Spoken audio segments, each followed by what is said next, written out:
Good morning. I don't know if this is gonna even come through on the video, but I've got sort of a soft filter Barbra Streisand thing going on right now. It's sort of funny.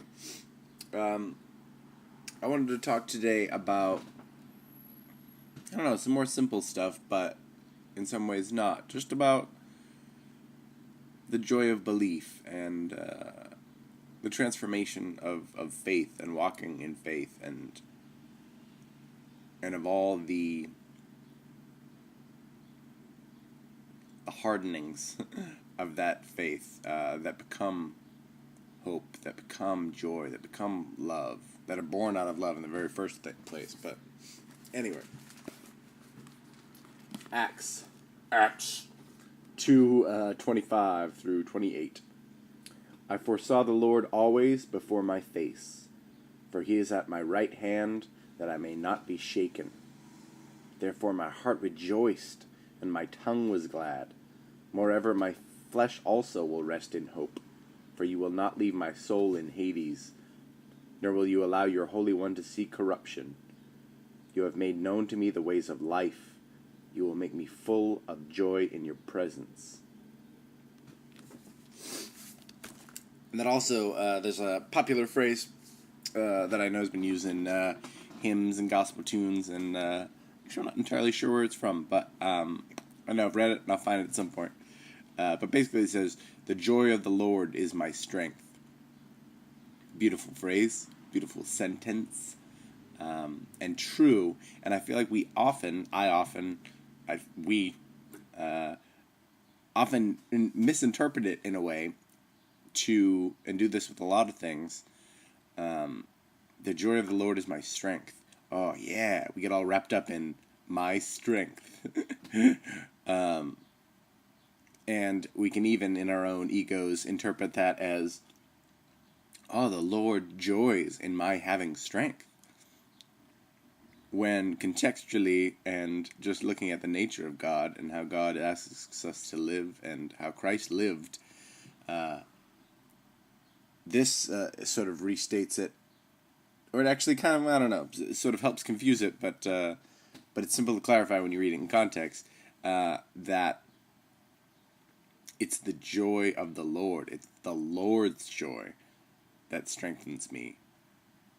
And for me, that was a helpful clarification and cementing of belief that actually feeds out of this very well.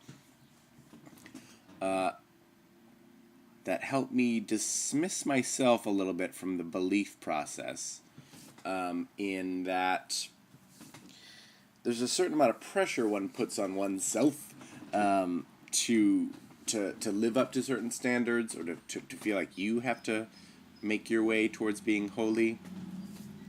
And for whatever reason, God saw fit, and I'm happy about it. He sent Christ to ease that, that we might simply walk in Him, walk in faith of Him, share with Him in His words, in the details of His life as we know them, that we might live rightly, but not when we come to crossroads, or when we run afoul, or when we come to places that are just hard, that it's not my duty to be like, all right, well, just soldier on then. It's literally my duty and my joy. It's my privilege to be able to just, like, once again, just cast myself at His feet and say, the Lord conquers before me. And that's I don't know, that's a rudimentary part of belief that I think for a long time I just was like, no, God will be more proud of me if I soldier on this by myself. And then I'll be like, see, Lord, look how much I love you. And it's like, you know what? He wants a continual love. He wants a continual love through obedience and joy, and prayer is key there too. Just to check in. Keep checking in with God all the time. He loves it. He loves it. I'm telling you, He loves it. He didn't send Christ to make it easy, in a way, for no reason. He did that out of joy, that we might share in His joy. He's complete without us, but that we might share in His joy. Man, it's just, I don't know. I think that's fantastic. That's really all I wanted to talk about today. Seek God's joy. Seek the joy of the Lord. Let it be your strength. Let His joy be your strength. Be buoyed on wings. You will make me full of joy in your presence. You're full of joy simply by being there and being just loved beyond love, and being delivered grace beyond grace. And what a glorious thing.